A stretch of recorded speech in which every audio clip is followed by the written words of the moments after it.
Hello dear students, welcome to Sahil coaching classes. आज हम class 11th statistics chapter number 1 that is concept of economics and significance of statistics in economics इसका rapid revision करने वाले हैं। इस chapter का weightage exam में 4 to 6 marks है। सबसे पहले हम लोग इंडेक्स देख लेते हैं सो दैट एक ब्रॉड आइडिया हो जाए कि हमें क्या क्या कवर करना है इस पूरे चैप्टर में। पहले हम कुछ डेफिनेशंस पढ़ेंगे, जैसे कंज्यूमर के बारे में, प्रोड्यूसर के बारे में, इन्वेस्टमेंट के बारे में, ऐसा। देन उसके बाद अगला रिवाइज करेंगे हम लोग कुछ स्टैटिस्टिक्स का डेफिनेशन सिंगुलर सेंस पे और प्लूरल सेंस में। Then features of statistics, statistics के फीचर्स क्या है, स्कोप मतलब दायरा क्या क्या है स्टैटिस्टिक्स का, फंक्शंस और importance of statistics, then types of economic activity, then economic के डिफरेंट मीनिंग, उसके हेडिंग्स वगैरह, एंड कुछ उसके एक्स्ट्रा पॉइंट्स जैसे क्वेश्चंस कि हम इकोनॉमिक्स क्यों पढ़ते हैं, ये सब। तो चैप्टर को हम लोग स्टार्ट करते हैं इसका रैपिड रिवीजन। सबसे पहले जो ब्रॉडली डेफिनेशंस है वो क्या क्या है, consumer, consumption, producer, production, saving, investment, economic activity and economic problem. सबसे पहले आते हैं कंज्यूमर। कंज्यूमर मतलब वो व्यक्ति, वो पर्सन जो कंज्यूम करता है goods and service for satisfaction of his want.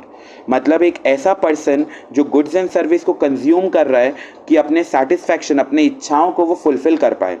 Second है कंजम्पशन। कंजम्पशन का मतलब होता है उपयोगिता, कि कितना हम खपत कर रहे हैं, कितना हम लोग कंजम्पशन कर रहे हैं।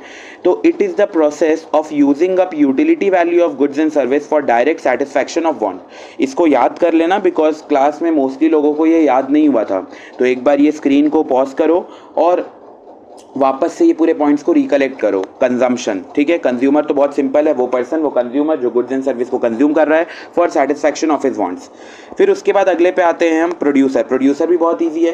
प्रोड्यूसर एक पर्सन है जो प्रोड्यूस करता है goods and service for generation of income, कि वो इनकम कमा पाए। तो प्रोड्यूसर क्या है, इज वन हु प्रोड्यूस और sell goods and service for generation of income, कि वो इनकम, प्रॉफिट वगैरह कमा पाए। ठीक है, अगले पे आते हैं, अगला है प्रोडक्शन।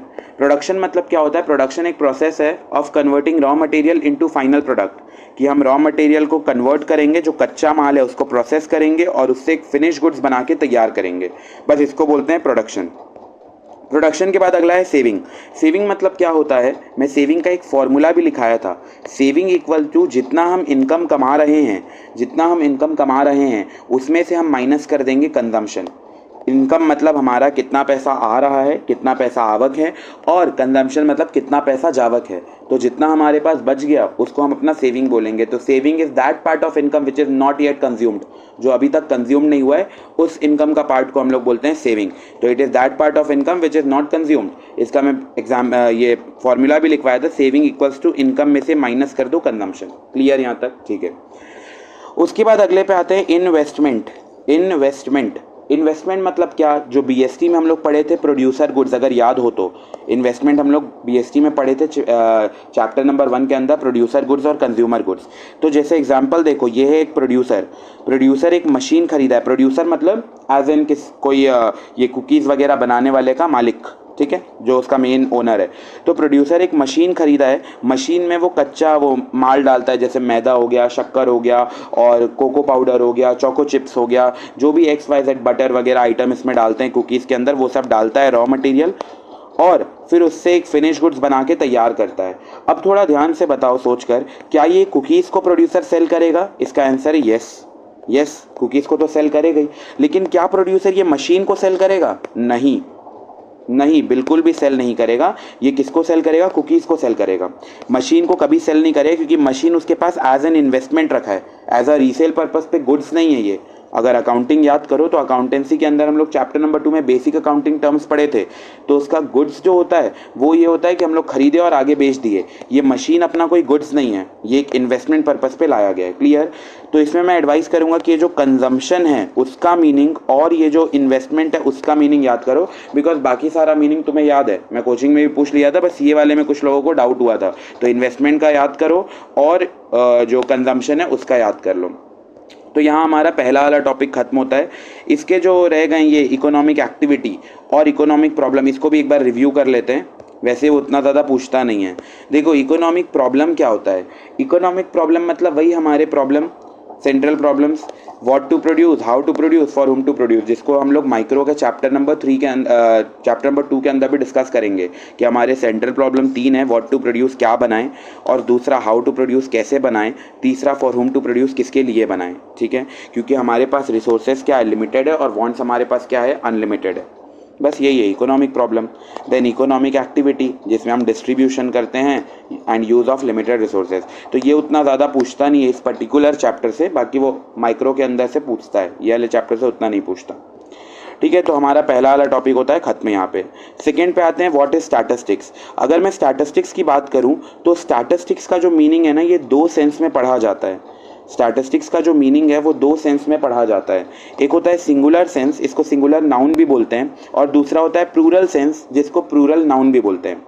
एग्जाम में ज़्यादा चांसेस है सिंगुलर सेंस आने का। इसका मैं शॉर्टकट क्या बताया था, सिंगुलर सेंस में क्या होता है, it refers to the technique और मेथड ऑफ C² PAI। अगर याद हो तो it refers to the technique और method of C² PAI। C मतलब कलेक्शन, दूसरा C मतलब क्लासिफिकेशन, P मतलब प्रेजेंटेशन, A मतलब एनालिसिस, I मतलब इंटरप्रिटेशन ऑफ कौन से डाटा, क्वांटिटेटिव डाटा, बिकॉज हम क्वालिटेटिव को तो रिकॉर्ड ही नहीं करते। और मैं बताया था जो C² में सेकेंड है वो क्लासिफिकेशन है, क्लासिफिकेशन का दूसरा नाम ऑर्गेनाइजेशन है। तो यही वाला मीनिंग है, इट रेफर्स टू टेक्निक और method relating to C² PAI, collection, classification, presentation, analysis and interpretation of कौन सा data, quantitative data. Clear. Exam में ज़्यादा चांस है ये वाला आने का, सिंगुलर सेंस पे आने का।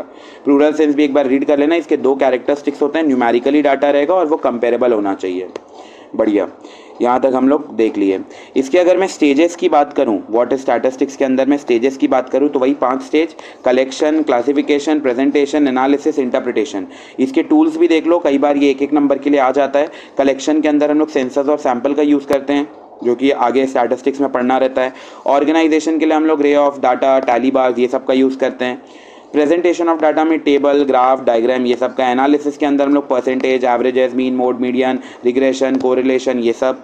एंड देन उसके बाद इंटरप्रिटेशन ऑफ डाटा के अंदर मैग्नीट्यूड ऑफ परसेंटेज, एवरेज, ये सब डिस्कस करते हैं, ठीक है। इतना याद कर लेना, ये ऊपर का जो 2-3 है, ठीक है। ये हो गए इसके टूल्स। कुछ एग्जाम्पल भी देख लो, ये प्लूरल सेंस के हैं कि क्या स्टैटिस्टिक्स है और क्या स्टैटिस्टिक्स नहीं है। स्टैटिस्टिक्स का 2 कंडीशन क्या है, एक तो न्यूमेरिकली डाटा होना चाहिए प्लस वो कंपेरेबल होना चाहिए। देखो यहाँ पे लिखा है Ram has 200 in his pocket, numerical तो है लेकिन क्या ये कंपेरेबल है, नहीं। अ काऊ हैज़ 4 legs, न्यूमेरिकल तो है लेकिन क्या ये कंपेरेबल है, नहीं। तो ये स्टैटिस्टिक्स नहीं है। लेकिन यहाँ ध्यान दो, average height of 26 plus male people in India is 6 feet compare to 5 feet in Nepal. तो अब ध्यान दो, तो यहाँ पे न्यूमेरिकली डाटा भी है प्लस ये कंपेरेबल भी है, इंडिया का कंपेरिजन नेपाल के साथ हो रहा है। क्लियर। सेकेंड पे आओ, birth rate in India is 18 per 1000 as compare to 8 per 1000 in USA। तो ये न्यूमेरिकली डाटा भी दिया हुआ है और इंडिया का कंपैरिजन USA के साथ भी हो रहा है, ठीक है। ये वैसे हमने सारा नोट किया है, विथ लॉजिक इसका डिस्कशन भी किया है। यहाँ तक का पॉइंट हो गया। अब अगले पे आते हैं। तो हम लोगों ने डेफिनेशन कंप्लीट कर लिया, व्हाट इज स्टैटिस्टिक्स ये कंप्लीट कर लिया। इसके अंदर सिंगुलर सेंस पे ज़्यादा फोकस रहता है। अब आते हैं हम फीचर्स ऑफ स्टैटिस्टिक्स पे, कि स्टैटिस्टिक्स के क्या क्या फीचर्स है। अब हम लोग प्लूरल सेंस पे आ रहे हैं, सिंगुलर सेंस का यहाँ रोल खत्म। अब हम लोग पढ़ रहे हैं फीचर्स या characteristics of statistics in plural sense. Plural sense में कुछ फीचर्स या कैरेक्टरिस्टिक्स पढ़ रहे हैं। सबसे पहला aggregate of facts. Aggregate of fact का मतलब होता है हमारे पास अगर सिंगल कुछ ऐसे नंबर रखे हुए हैं तो वो हमारे लिए कोई स्टैटिस्टिक्स नहीं है। हमारे पास मल्टीपल एग्रीगेट, बहुत सारे टोटल फैक्ट्स होने चाहिए। जैसे एक एग्जांपल देखो, 1000 स्टूडेंट्स इन ऐसा लिखा है स्कूल में 1000 स्टूडेंट है, ये स्टैटिस्टिक्स नहीं है। बट अगर हमें सेग्रीगेट करके मल्टीपल डाटा दिया हुआ है कि 100 आर्ट्स के हैं, 200 स्टूडेंट साइंस के हैं और 700 स्टूडेंट कॉमर्स के हैं, तो अभी हमारा स्टैटिस्टिक्स है। तो पहला स्टैटिस्टिक्स का फीचर ये है, पहला स्टैटिस्टिक्स का फीचर या कैरेक्टरिस्टिक्स बोल दो, वो है कि एग्रीगेट ऑफ फैक्ट्स। हमारे पास मल्टीपल फैक्ट्स होने चाहिए, बहुत सारे फैक्ट होने चाहिए। एक single number does not constitute statistics. एक सिंगल नंबर को हम लोग स्टैटिस्टिक्स नहीं बोल सकते और इससे हम रिजल्ट भी नहीं निकाल सकते। क्लियर। सेकेंड पे आते हैं, न्यूमेरिकली एक्सप्रेस्ड। स्टैटिस्टिक्स तभी माना जाएगा प्लूरल सेंस में जब वो न्यूमेरिकली एक्सप्रेस्ड होगा। इसको हम लोग एग्जाम्पल से भी समझे थे। अगर मान लो पहला एग्जाम्पल देखो, कोई बंदा टॉल है और कोई बंदा शॉर्ट है, ये स्टैटिस्टिक्स नहीं है। स्टैटिस्टिक्स में हम लोग कभी किसी का क्वालिटी के बारे में बात नहीं करते, हम क्वांटिटी के बारे में बात करते हैं। आपको अगर टॉल ही बताना है तो आप ऐसे बता दो कि ये 183 सेंटीमीटर का है और ये 50 सेंटीमीटर का है, तब हो गया। अब हो गया न्यूमेरिकली डाटा। तो स्टैटिस्टिक्स होने के लिए वो एक्सप्रेस होना चाहिए नंबर्स में। अगर वो नंबर्स में एक्सप्रेस है तभी हम उसको स्टैटिस्टिक्स बोल सकते हैं। जैसे यहाँ देख लो दूसरा एग्जांपल, ये अमीर बंदा है, ये गरीब है, तो रिच और पुअर, अगेन हम क्वालिटी बता रहे हैं। हमें क्वालिटी नहीं, हम इनकम बता सकते हैं कि ये इतना इनकम कमा रहा है और इसके कंपेरिजन में ये इतना इनकम कमा रहा है, तब हो जाएगा। तो इसीलिए स्टैटिस्टिक्स तभी माना जाएगा जब वो न्यूमेरिकली एक्सप्रेस्ड है। क्लियर है? अगर हम किसी का क्वालिटी बता रहे हैं तो वो फिर स्टैटिस्टिक्स नहीं है। अगला, multiplicity of causes. Multiplicity of causes का मतलब है स्टैटिस्टिक्स में अगर कोई चीज़ हो रहा है तो इसका मतलब नहीं है कि ये एक ही चीज़ की वजह से हो रहा है। देयर मे बी चांसेस कि मल्टीप्लिसिटी ऑफ कॉजेस वहाँ अराइज हो रहे हो। जैसे एग्जाम्पल देखो, अगर किसी प्रोडक्ट का प्राइस बढ़ रहा है तो उसके मल्टीपल रीज़न हो सकते हैं। जैसे मान लो उसका डिमांड बढ़ गया होगा, उसका सप्लाई कम हो गया होगा, उसका प्रोडक्शन कॉस्ट बढ़ गया होगा, उसका ट्रांसपोर्टेशन बढ़ गया होगा, या गवर्नमेंट जो है वो टैक्सेस बढ़ा दिया होगा। तो ऐसे मल्टीपल पॉइंट हो सकते हैं किसी भी एक चीज़ के होने के पीछे। तो मल्टीप्लिसिटी ऑफ कॉजेस का मतलब है अगर कुछ चीज़ हो रहा है तो देयर में भी चांसेस कि उसके पीछे बहुत सारे अलग अलग रीज़न हो। क्लियर? अब उसके बाद अगले पे आते हैं, अनएम्प्लॉयमेंट। अनएम्प्लॉयमेंट अगर कंट्री में बढ़ रहा है तो अगेन उसके पीछे बहुत सारे रीज़न हो सकते हैं, जैसे defective education system, lack of skills, lack of education, lack of no proper implementation of government policy, या लैक ऑफ रिसोर्सेज। तो इसमें मैं बताना क्या चाह रहा हूँ, इसमें ये बताना चाह रहा हूँ कि स्टैटिस्टिक्स के अंदर अगर कुछ हो रहा है तो दैट डज नॉट मीन कि वो किसी एक चीज़ की वजह से हो रहा हो। ऐसा हो सकता है, देयर मे बी चांसेस कि वो मल्टीपल रीज़न की वजह से हो रहा हो। क्लियर है? उसको बोलते हैं मल्टीप्लिसिटी ऑफ कॉजेस। अगले पे आते हैं fourth, reasonable accuracy. Reasonable accuracy मतलब हम अगर डाटा कलेक्ट कर रहे हैं तो हमें कोशिश करना चाहिए कि 100% वो डाटा एक्यूरेट हो। मतलब काइंड ऑफ हम सेंसस करें जिसमें हम सबसे पूछ रहे हैं। लेकिन अगर वो पॉसिबल नहीं है तो सैंपल भी ऐसा करो जिससे आप 80 to 90% तो सही निकाल लो, डाटा रीजनेबली एक्यूरेट हो। अगर वो हाई डिग्री ऑफ एक्यूरेसी नहीं भी दे रहा है तो एटलीस्ट वो रीजनेबल एक्यूरेसी होना चाहिए। डिपेंड करता है कि तुम्हारा पर्पस क्या है, नेचर क्या है और साइज ऑफ इन्वेस्टिगेशन क्या है। अगला, प्री डिटरमाइंड ऑब्जेक्टिव, जिसमें मैं वेडिंग का एग्जांपल लिया था। वेडिंग के एग्जांपल में मैं क्या बताया था, अगर वेडिंग होता है तो पहले से सब कुछ डिसाइड हो जाता है कि हल्दी ऐसा ऐसा करेंगे, ये वेन्यू होगा, इसमें ये रहेगा, कलर ऐसा रहेगा, ड्रेस का कोड ये रहेगा, वो रहेगा, सब कुछ पहले से डिसाइड हो जाता है। तो सिमिलरली अगर स्टैटिस्टिक्स में भी कोई इन्वेस्टिगेटर को भेजा गया है कुछ चीज़ कलेक्ट करने, कुछ डाटा कलेक्ट करने, तो उसको पहले से बताओ कि उसका उद्देश्य क्या रहेगा, उसे कलेक्ट क्या करना रहेगा, क्या पॉइंट है क्या नहीं, पहले से प्री डिटरमाइंड ऑब्जेक्टिव लेके जाना है। ऐसा नहीं कि आप इन्वेस्टिगेटर को भेज दिए वहाँ पे सर्च करने और बाद में उसको बता रहे हो कि क्या सर्च करना है। एटलीस्ट तो पहले अपना तैयारी तो कर ले कि मैं क्या सर्च करना है, मैं क्या क्या पूछूंगा, क्या नहीं पूछूंगा। तो हमारे पास ऑब्जेक्टिव प्री डिटरमाइंड होना चाहिए। क्लियर? इसको रीड कर सकते हो, नोट्स में सब लिखा हुआ है तुम्हारे। 6 point collection collected in systematic manner. हम जो डाटा कलेक्ट कर रहे हैं वो बिल्कुल सिस्टमेटिक मैनर पे डाटा कलेक्ट होना चाहिए। Statistics should be collected in a systematic manner. अगर हम सिस्टमेटिक मैनर में कलेक्ट नहीं कर रहे हैं, मतलब हैपाजार्ड मैनर में कर रहे हैं, हैपाजार्ड मतलब हड़बड़ी में कुछ भी जो मर्जी कर रहे हैं, ऐसे उबलता भलता चीज़ कर रहे हैं, तो फिर हम कहीं ना कहीं गलत कर रहे हैं, वो सिस्टमेटिक मैनर पे डाटा कलेक्ट नहीं हो रहा। और अगर हम हैपाजार्ड मैनर पे कर रहे हैं तो हमें सही रिजल्ट नहीं मिलेगा, कोई भी करेक्ट कंक्लूजन नहीं मिल पाएगा, सही रिजल्ट हम नहीं निकाल पाएंगे। क्लियर? देन अगले टॉपिक पे आते हैं, scope of statistics. Scope of statistics का मतलब होता है दायरा क्या क्या है स्टैटिस्टिक्स का। ये अगेन रैपिड रिवीजन है, तो मैं एक्सपेक्ट कर रहा हूँ कि तुम लोग क्लास में पूरा नोट्स बना चुके हो इसका। अब ये रैपिड रिवीजन हेल्पफुल रहेगा। कोई बच्चा बिल्कुल स्क्रैच से ये रैपिड रिवीजन पढ़ रहा है, उसको ये समझ नहीं आने वाला, बिकॉज इसके लिए एक ग्रिप लगता है, पहला पढ़ा हुआ चीज़ उसके ऊपर ये थोड़ा वो क्या बोलते हैं फिनिशिंग का काम कर देगा रैपिड रिवीजन। अब हम लोग थर्ड टॉपिक पे हैं। थर्ड टॉपिक का नाम है स्कोप ऑफ स्टैटिस्टिक्स, मतलब स्टैटिस्टिक्स का दायरा क्या क्या है। तो इसके अंदर हम लोग 3 चीज़ पढ़ेंगे, nature of statistics, subject matter of statistics and limitation of statistics. जिसके अंदर नेचर ऑफ स्टैटिस्टिक्स के अंदर हम ये समझेंगे, ये बस MCQ के लिए इंपॉर्टेंट है कि स्टैटिस्टिक्स क्या क्या है, स्टैटिस्टिक्स साइंस है या स्टैटिस्टिक्स आर्ट्स है। तो याद रखना है सिंपल, जो अकाउंट्स के अंदर हम लोग पढ़े थे, इकोनॉमिक्स के अंदर पढ़े थे, स्टैटिस्टिक्स दोनों हैं, साइंस भी है आर्ट्स भी है। क्लियर? बस ये 1 नंबर का MCQ के लिए आ सकता है। इसके रीजंस पढ़ लो, रेयर है रीज़न आने को कि रीज़न क्यों ये आर्ट्स है, क्यों ये साइंस है, बट इसका 1 नंबर का MCQ बहुत बार आया है कि नेचर बताओ स्टैटिस्टिक्स क्या है। तो स्टैटिस्टिक्स दोनों है, साइंस भी है आर्ट्स भी है। आर्ट्स को ही लॉ बोल दिया जाता है यहाँ पे, तो ऐसा भी पॉइंट आ सकता है कि साइंस है, लॉ है, साइंस एंड लॉ बोथ है, या नन ऑफ दीज है। तो याद रखना है आर्ट्स को ही हम लोग लॉ बोल रहे हैं। तो तो इसीलिए नेचर ऑफ स्टैटिस्टिक्स में दोनों है, साइंस भी है और आर्ट्स भी है। क्लियर? आर्ट्स को ही लॉ भी बोला जाता है। नेचर ऑफ स्टैटिस्टिक्स के बाद अगले पे आते हैं subject matter of statistics. Again subject matter of statistics MCQ में आ जाता है। एमसीक्यू, ट्रू और फॉल्स, मैच द फॉलोइंग, इसमें आ जाता है। देखो, दो तरीके के स्टैटिस्टिक्स होते हैं, एक होता है डिस्क्रिप्टिव स्टैटिस्टिक्स और दूसरा होता है इनफ्रेंशियल स्टैटिस्टिक्स। फिर से रिपीट कर रहा हूँ, सब्जेक्ट मैटर ऑफ स्टैटिस्टिक्स के अंदर दो होता है, एक होता है डिस्क्रिप्टिव स्टैटिस्टिक्स और एक होता है इनफ्रेंशियल स्टैटिस्टिक्स। अगर मैं बात करूं डिस्क्रिप्टिव स्टैटिस्टिक्स, तो यहां हमारा मेन फोकस होता है डाटा कलेक्ट करना, प्रेजेंट करना, एनालिसिस करना। डाटा कलेक्ट करना, प्रेजेंट करना, एनालिसिस करना। जबकि इनफ्रेंशियल स्टैटिस्टिक्स में क्या होता है, उनका कंक्लूजन बनाना, उनसे रिजल्ट निकालना। जो हम लोग अभी तक डाटा कलेक्ट किए हैं डिस्क्रिप्टिव, उससे रिजल्ट को ड्रॉ करना, उसको हम बोलते हैं इनफ्रेंशियल स्टैटिस्टिक्स। क्लियर है? इसका एक एग्जाम्पल से समझा रहा हूँ। मान लो एक इन्वेस्टिगेटर को बोला गया बचेली में जाओ और चेक करो कितना घर पानी, अगर बारिश वगैरह गिरता है तो कितना घर पूरा डूब जा रहा है पानी में, और उसको टाइम दिया है सिर्फ 1 दिन का। अब डाटा कलेक्ट करने के दो मेथड होते हैं, एक होता है सैंपल बेसिस और एक होता है सेंसस। सेंसस का मतलब होता है आप एक एक घर में जा रहे हो, अगर वहाँ 100 लोग रहते हैं तो आप 100 लोग से पूछ रहे हो, अगर वहाँ 500 लोग रहते हैं तो आप 500 लोग से पूछ रहे हो, उसको बोलते हैं हम सेंसस। और सैंपल का मतलब होता है हम सबसे नहीं पूछ रहे हैं, हम बस कुछ चुनिंदा लोगों से पूछ रहे हैं जिनको हम ऐसे ही एवरेज में, बिकॉज हमारे पास टाइम कम है, कॉस्ट कम है, तो इसलिए सैंपल किया जाता है। लेकिन अगर टाइम ज़्यादा है, पैसा ज़्यादा है, तो हम सबसे पूछेंगे फिर तो मान लो फॉर एग्जांपल बचेली में कितना घर बारिश में पूरा डूब जा रहा है, वो पता करने के लिए इन्वेस्टिगेटर को बोला गया है और उसको दिया गया है सिर्फ 1 दिन का समय।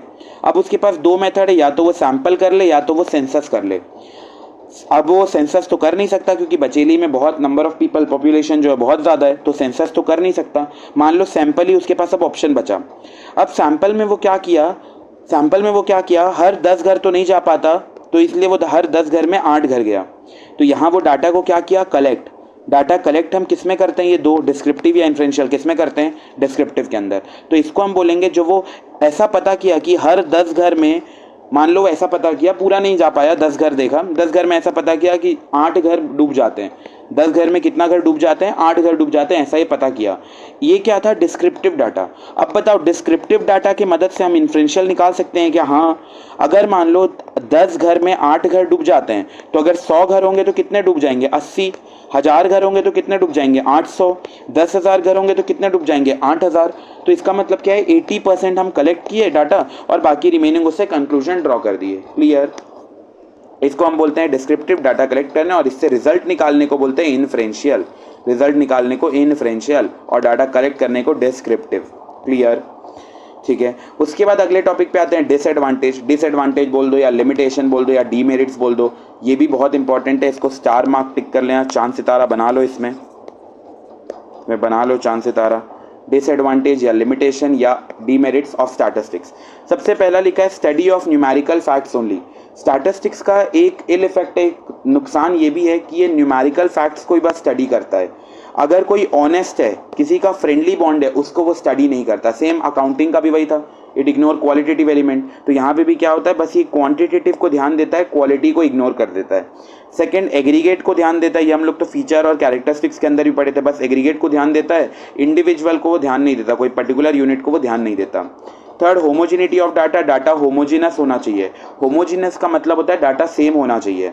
इसका मैं लिखवाया भी था, अगर हमें किसी से कंपैरिजन करना है तो डाटा सेम होना चाहिए। कैसे? एग्जांपल देखो, अगर मान लो ये 10th क्लास का स्टूडेंट है जिसका आया 80% और ये 2nd क्लास का स्टूडेंट आया जिसका आया 90%, क्या ये दोनों कंपेरेबल है? बिल्कुल भी नहीं, बिल्कुल भी नहीं। क्यों ये कंपेरेबल नहीं है? क्योंकि ये बच्चा 10th में है, ये बच्चा 2nd में है। अगर कंपेयर करना ही है तो ये बच्चे का किसी दूसरे 10th क्लास के बच्चे से करो। बोर्ड अलग अलग हो सकता है, डिफर कर सकता है कि सीबीएसई वाले से आईसीएसई वाले को कंपेयर कर दो, वो चल जाएगा। लेकिन आप कैसे 10th क्लास के बच्चे का रिजल्ट 2nd क्लास के बच्चे के साथ कंपेयर कर सकते हो? वो तो पॉसिबल ही नहीं है। 2nd क्लास के बच्चे का करना है तो 2nd क्लास के बच्चे से करो, किसी दूसरे बच्चे से। 10th क्लास का कंपेयर करना है तो 10th क्लास से किसी दूसरे बच्चे से करो।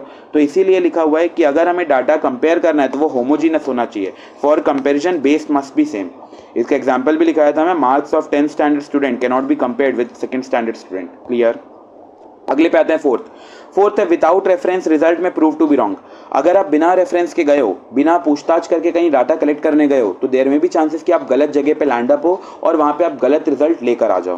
तो हमें रेफरेंस पता करके जाना है, रिजल्ट तभी सही आएगा। अगर हम विदाउट रेफरेंस के जा रहे हैं, जैसे मान लो आज के ज़माने में तो गूगल मैप है, लेकिन पहले के टाइम में जब गूगल मैप नहीं हुआ करता था और लोग बिना पूछे कहीं भी निकल जाते थे, तो इससे क्या होता था, उन लोग लैंड अप करते थे कहीं गलत जगह में, कहीं भूल भुलैया जगह में, कहीं भूतिया हवेली में।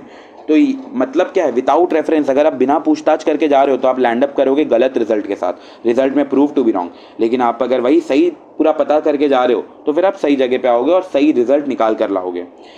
फिफ्थ लिखा है can be use only by experts. जो डाटा है वो बस एक्सपर्ट के द्वारा ही यूज़ किया जा सकता है। एग्जाम्पल, जैसे कैंडल स्टिक का पैटर्न शेयर मार्केट में देखा जाता है कि अप जा रहा है, डाउन जा रहा है, सेल करना है, बुल स्टॉक हो रहा है, बियर स्टॉक हो रहा है, वो सब पूरा चेक करना पड़ता है पैटर्न वगैरह। तो ये जो कैंडल स्टिक का पैटर्न है वो कौन देख सकता है, जो इसका एक्सपर्ट होगा वही। नॉर्मल लोग तो बताएंगे हाँ ये डाउन जा रहा है, बस मान लो अगर इतने ही तक ग्राफ रहता तो नॉर्मल लोग बोलते हैं हाँ डाउन जा रहा है, बेच उच के ख़त्म करो, क्या इसको होल्ड करके रखना। लेकिन जो अच्छा आदमी होगा, जो एक्सपर्ट होगा इस बारे में, जिसको शेयर मार्केट, ट्रेडिंग, ये सब का नॉलेज होगा, वो इस पैटर्न देखकर, ये स्टिक का पैटर्न देखकर एनालिसिस कर लेगा कि अच्छा ये नीचे जा रहा है, तो यहाँ का गैप वगैरह देख के फिर वो एनालिसिस कर लेगा और वो बता देगा नहीं फ्यूचर में इसका प्राइस बढ़ने वाला है, तो हम लोग अभी इसको होल्ड करके रखते हैं, अभी सेल करके कोई मतलब नहीं देगा। पॉइंट समझ आया? मतलब एक्सपर्ट ही इसको सही तरीके से यूज़ कर सकते हैं, हर बंदा इसको सही तरीके से यूज़ नहीं कर सकता। सिमिलरली अगर स्टैटिस्टिक्स की बात करें तो उसमें भी हर कोई इसको यूज़ नहीं कर सकता, बस जो एक्सपर्ट होंगे वही इसको सही तरीके से यूज़ कर सकते हैं। And last, prone to misuse. Prone, आर लिखा हुआ है, prone to misuse. Prone to misuse का मतलब होता है, प्रोन टू मिसयूज का मतलब होता है कि ये जो स्टैटिस्टिक्स है उसको कलेक्ट तो सही चीज़ के लिए किया गया है, लेकिन देयर मे बी चांसेस कि ये गलत तरीके से भी उपयोग हो सकता है। इसके मैं एग्जांपल कोविड वैक्सीन का एग्जांपल दिया था कि डाटा कलेक्ट किसी और काम पे किया गया था और उसका डाटा हो कुछ और गया, चोरी करके कुछ और डाटा ले गए, तो ये है प्रोन टू मिसयूज। क्लियर है यहाँ तक? ये हम लोग स्कोप कंप्लीट कर लिए, जिसके अंदर nature, subject matter of statistics and limitation या डीमेरिट्स या डिसएडवांटेज पढ़ लिए। अब आते हैं लास्ट टॉपिक पे, दैट इज फंक्शंस या इंपॉर्टेंस ऑफ स्टैटिस्टिक्स। ये एग्जाम के लिए उतना इंपॉर्टेंट नहीं है, बस एक बार सुन लो। सबसे पहले quantitative expression of economic problem. हम तो शुरू से ही बात कर रहे हैं, स्टैटिस्टिक्स में हम क्वालिटी को तो ध्यान वैसे भी नहीं देते, हम क्वांटिटी को ही ध्यान देते हैं, तो quantitative expression of economic problem. Second, हम inter sectoral and inter temporal comparison करते हैं। इंटर सेक्टोरल मतलब हम अलग अलग सेक्टर का कंपेरिजन करते हैं। जैसे चैप्टर नंबर 1 बीएसटी के अंदर हम लोग पढ़े थे 3 sector, primary sector, secondary sector, tertiary sector. तो हम सेक्टर वाइज अगर कंपैरिजन कर रहे हैं कि प्राइमरी वाला इतना कमा रहा है, सेकेंडरी वाले में इतना कमा रहे हैं, टर्शरी सेक्टर में इतना कमा रहे हैं, तो ये हो गया इंटर सेक्टोरल कंपैरिजन। और इंटर टेम्पोरल कंपैरिजन का मतलब क्या होता है, हम जब टाइम के बेसिस में कंपैरिजन करते हैं कि मान लो 2019 में इतना गरीबी था, 2025 में इतना गरीबी है, अब हम लोग क्या कर रहे हैं, टाइम के बेसिस पे कर रहे हैं। तो जब हम सेक्टर के बेसिस में कंपैरिजन करेंगे तो उसको बोलेंगे इंटर सेक्टोरल कंपैरिजन, और जब हम टाइम के बेसिस में करेंगे कि तब इतना था अब इतना है, तो that will be inter temporal comparison. Clear?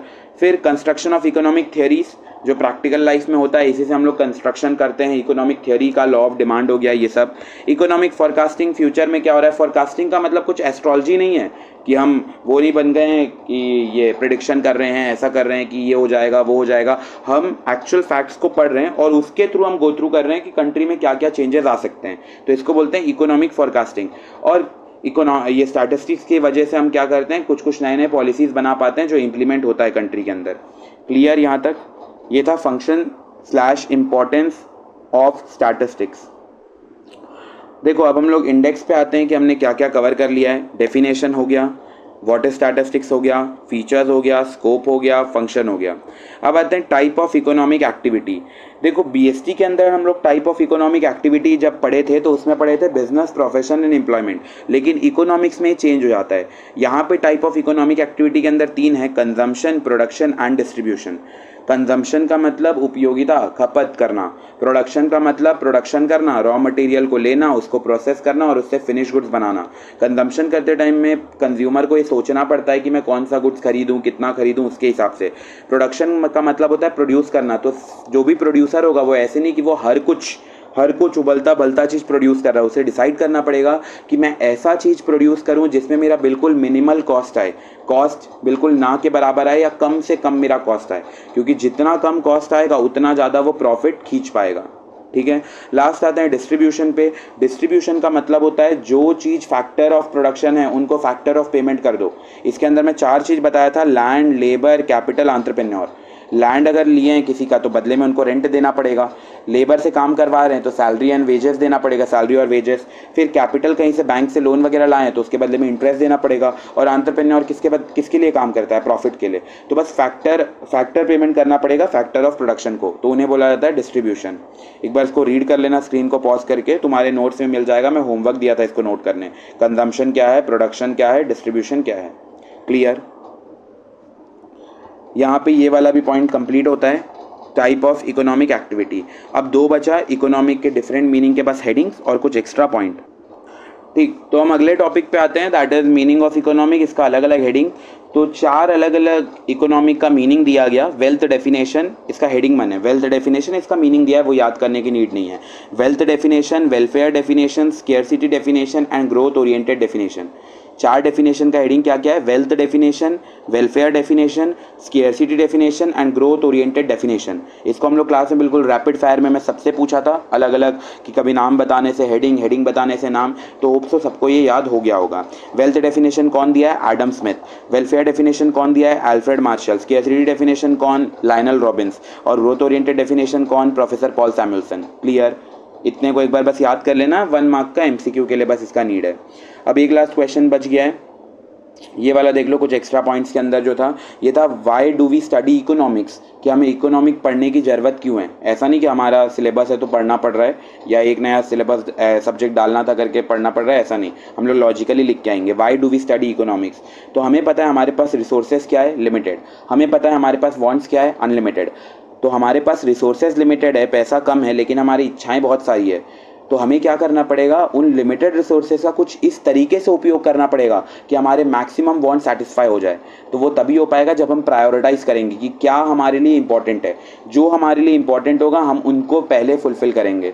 तो इसका आंसर देखो, as we know resources are limited, wants are unlimited, so as to bridge up the gap between the both we study economics। हमें इन दोनों के बीच का जो गैप है उसको फुलफिल करना है, इसलिए हम इकोनॉमिक्स पढ़ते हैं। To manage the limited resources, what we need to do, we have to prioritize our need। हमें अपना जो नीड है उसको प्रायोरिटाइज करना पड़ेगा कि क्या मेरे को पहले फुलफिल करना है और मेरे को क्या बाद में फुलफिल करना है। तो ये प्रायोरिटाइज करना पड़ेगा, और इकोनॉमिक्स का नीड हमें बिजनेस में भी लगता है। स्केर्सिटी का तो वैसे ही क्लियर है, it refers to a situation where what we have is less than what we wish to have. ठीक है, होप सो यहाँ तक पूरा पॉइंट सबको क्लियर होगा। जो भी हम लोग स्टैटिस्टिक्स के अंदर पढ़े, पूरा 8 पॉइंट्स का मैं रिवीजन कर लिया। यहाँ पे हमारा rapid revision chapter number 1 statistics का कंप्लीट होता है।